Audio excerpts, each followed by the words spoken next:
Hey, good day, everyone. This is Eleanor from Eleanor's Elite Radio, and happy February. We have a very informative show today. As you all know, this is tax season. And today with me, I have a tax accountant who specializes in accounting and tax services. Please, everyone, welcome Michelle to Eleanor's Elite Radio. Hello, Michelle. Hello. Hi, this must be a crazy time of year for you. Very busy. Is it? Very busy. Insane. When do we have? We have until April 12th to get everything done. April 18th. Oh, really? Mm-hmm. Is that a different, did they Usually change that? It's the 15th, but there's a holiday in Washington, so they extend it until the 18th. Oh, very cool. How nice of them. I understand. We're going to get into a little bit more about Michelle's business and what she does. And if anyone should have any questions, they like to call in. The number here is 321-806-3159. And you can ask Michelle a question. Is that okay with you? That's fine. Perfect. I want to talk a little bit about what we did this past week. Did you do anything special this week? I've been moving into my new office. Oh, how wonderful. And where is that office? It's at 2226 Sarno Road, Suite 106 in Melbourne. Very good. I know where Sarno Road is. It's where that old movie theater used to be, yes, correct? That's where my office is. We were just talking about it. I love that old movie theater. I remember it was $1 a ticket. Yes. The Dollar Theater. Dollar Theater. Yes, I loved it. Anyway, so we're going to get a little bit more into that later. I want to talk about the big news, big news today. Everyone's talking about Beyonce pregnant with twins. I cannot believe it. She just released all the photos of her naked, pregnant self laying on a bed of flowers. Unreal. 35 years old. I mean, she looks beautiful. She's a beautiful, stunning woman. And now she's having twins. Did you know that? I just heard it this morning. Yeah. I didn't see the picture you were talking about. Yeah, the pictures are all over TMZ, all over the network. But she really does look so beautiful. You can't take that from her, no matter what she does. She's a good-looking lady. I want to talk a little bit this morning. I read about the Brevard Zoo. They have a baby red kangaroo. Did you read that too, dear? I saw the picture, and he was so cute. And he was abandoned by his mom. And I guess he's getting a second chance, thanks to all the animal experts. Poor little guy. They think that the storm beforehand might have spooked the mom to abandon the baby. That's what they said anyway. Huh. The zoo officials think that stress from a bad storm ejected Joey, and they found the little baby outside the mom's pouch. So they're feeding him around the clock, 24 hours a day, 7 days a week. And they think he's going to be okay. And they're going to, I guess, have to make him live there. I don't know if the mother will have any opportunity to take him back. I don't know. But anyway, zoo workers think the baby, which does not have a name yet, was ejected from the pouch because of stress and a bad storm the night before. They unsuccessfully tried to reunite the mom and Joey, so workers are raising the baby by hand. It's fed every 4 hours around the clock, and they weigh her every day. Poor little thing. It was so precious, and it looked so beautiful. And then we have a very cute story about a juvenile green sea turtle recovering from severe injuries from a boat strike. Poor little guy was at the human hospital Saturday. The female sea turtle needed an MRI, but animal MRI machines were too small. Brevard Hospital Group stepped up to the plate to help Brevard Zoo. I love it. The female sea turtle, named Home Slice, was struck. I don't know where they get that name from.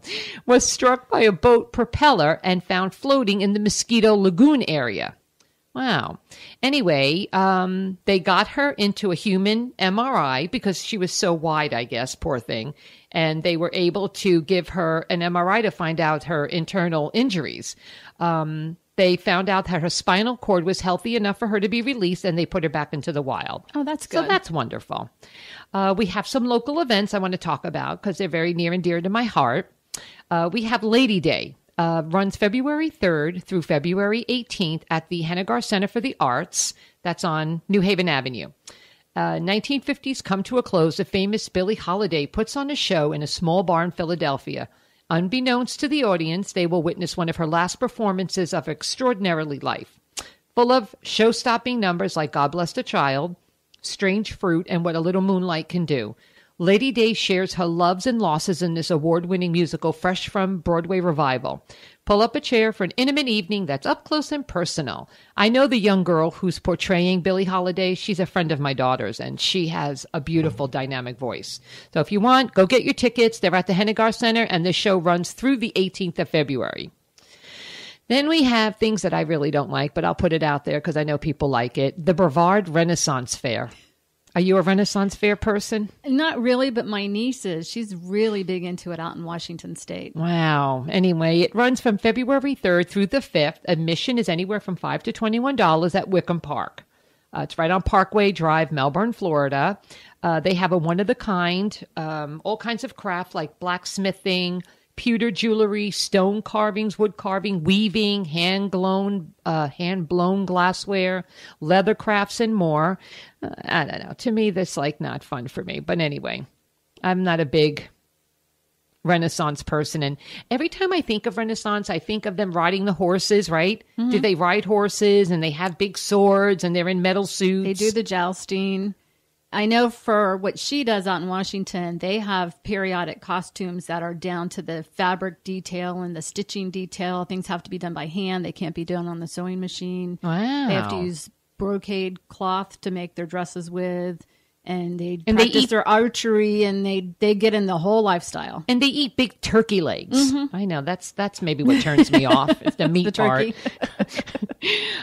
We have the Moody Blues bass player and vocalist John Lodge at the King Center. And that's February 3rd. Admission tickets start at $68. So if you want to see the Moody Blues bass player, say that 3 times fast, and vocalist John Lodge, call up the King Center and get your tickets there. All right, Michelle. I have something later I want to play a little bit later in the hour. It's a little like a little trivia, a little tax trivia. Very simple. Not very many questions, so you don't have to get nervous or scared or anything. I'm not going to trick you. But first, I think you said you had a very interesting little story on how you became a tax person. Yes. Or tax accountant. I'm a tax preparer. Okay. And you asked me how I got into that. Yes. And for 10 years, I was a school teacher. Okay. And I taught all over the county, and I got sick. And I ended up with an acoustic neuroma, which is a big fancy word for a brain tumor. Mm-hmm. And I could not go back to teaching. And I went to a medical conference, and the doctor suggested I look into accounting and taxes. So I went back to school and got my master's degree. While I was recovering from my brain tumor, ended up with a master's degree in accounting and business. And then I started doing tax classes, and I did a tax internship for a couple different people. And I've been doing that for 10 years now. Wow, look at that. That's wonderful. I know, because you really have to have, I think, you have to have that brain to do that. I don't know if I have, because I too am going for my degrees. And I find that, like one of my advisors told me, you are going to have to take certain classes that you're not going to get a 4.2, like my GPA is like 4.3. You're not going to maintain a 4.3 GPA for the duration of your degree. There are going to be classes that you have to take, which I saved all for the very end. All my science related and math classes, biology. I saved at the end. Biology was my downfall. You see now, but biology, I did really well in it. And I did really well in advanced biology and chemistry. It's the math. I think it's just maybe like a mental thing that I have. The operations order and exponents and all the letters confuse me. And that might be due to maybe, some kind of learning disability there. But you have to, that's why I think I lay more towards a more creative side brain. I'm more creative in that way, where you have to have that other brain, math and science. That's you. Mm-hmm. Tell us the most interesting, gossipy type, dirty kind of story with any of your tax people without using their names, of course. Anything really tawdry and... Well, it amazes me what people try to get away with. All right, that's good. Let's go with that. I like that. I did have a client a few years past that was really good at manipulating things to his advantage. Okay. And I don't know how he got away with the stuff that he got away with, but he did. So it was very educational. Now, is it do you have to, as teachers, we take that right that when we witness abuse or we witness something that's not right with a child, because you and I are both educators, that we have to report it. So how does that work when you're an accountant? Do you have to report when you see something? I don't have to report it, but I don't have to be part of it. I can decline working for the client. So if they're doing something that's going to cause me to go to jail, lose my license, lose my business, I'm not willing to participate in that. I do not have to report it. They do give you incentives for reporting it.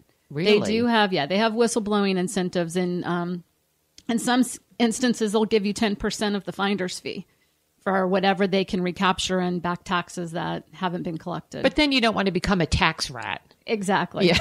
Exactly. Or you look at the big picture. I happen to know a few of my clients had work done elsewhere. The work was not correct. What they reported was incorrect. And they could go and report that preparer for doing that. However, it unravels a big problem for the taxpayer. They're the ones that are going to be facing fines and issues and penalties for things that got misreported, because it'll come down to the tax preparer is going to say this, the taxpayer is going to say that, and it's a he said, she said situation. So now do you, wait, another thing. I just had something that went right out of my head.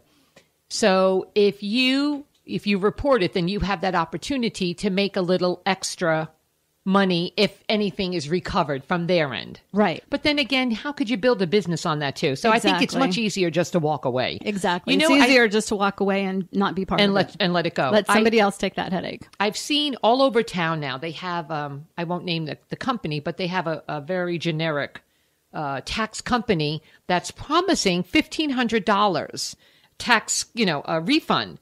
And I'm thinking, that's so not true, because not everybody's entitled to $1,500 back, number one. Number two, by the time you leave there, they charge you $50, $60 for the preparation. Then they charge another $15, $20 for you to get your check in 2 days. And then, there's always these little things. It's terrible. I have an accountant that I use, and I absolutely love him to death. He's been my accountant for as long as I've known. And I just love him. He works with me, helps me, lets me know what I can do, what I can't do. Because let's face it, as a regular person who's doesn't have that knowledge like you have, I don't know what I can do and what I cannot do legally. I'm sure there are very ways that you can bend a little bit. Taxes are subjective. Right. So, but I can't believe that every person that walks into this place that's going to get $1,500 back. No, they don't. Yeah. They don't. It's just a little come get me kind of. Yes. Yeah. And the new thing this year was the come in and take out a loan and at 0% and no cost to you. Well, what I just recently found out, because I checked into that to see about providing that for some of my clients, is while I'm not allowed to, it cost about $40 for me to offer this service per transaction. I'm not allowed to bill that client the $40. I'm supposed to spread that check out over, I'm supposed to estimate how many taxpayers do I service will use this service. And then I'm supposed to divide it out by those people and add that much money to everybody's tax bill. And I just had a problem with that. Wow. I have, 5 or 6 clients that might benefit from that, but yet they want all of my clients to pay for those 5 or 6 clients to be able to get a cash advance. Michelle, please tell everybody where your new office is located and the phone number that they can reach you at. It's at 2226 Sarna Road, Suite 106, and the number is 321-253-3376. And of course, all of Michelle's information is always on my website and my fan page on Facebook. So just go to Eleanor's Elite Radio and all of her information will be there if you have any other questions for Michelle, or if that's how you can contact her. I wanted to ask you something else. I wanted to just ask you. All right. Something about the taxes. Oh, so you said now we have until April 18th, not April 12th. Why did I get it? Where's April 12th coming from? Has it always been the 18th? No, it's been the 15th. The 15th. Okay. And the last few years, there's a holiday in Washington, so they extend it until the 18th. All right. So, let's see. You want to do a little trivia? Sure. All right. So, one question is this. Which ancient civilization revered the tax professional as the most noble man in society? Which ancient civilization? Greece, Rome, Egypt, or the Incas? I would say the Incas. No, it's Greece. Really? I would have said the Incas too. I did too, because I took this test. All right, here's another one. How much do you think the tax on a gold watch was during the Civil War?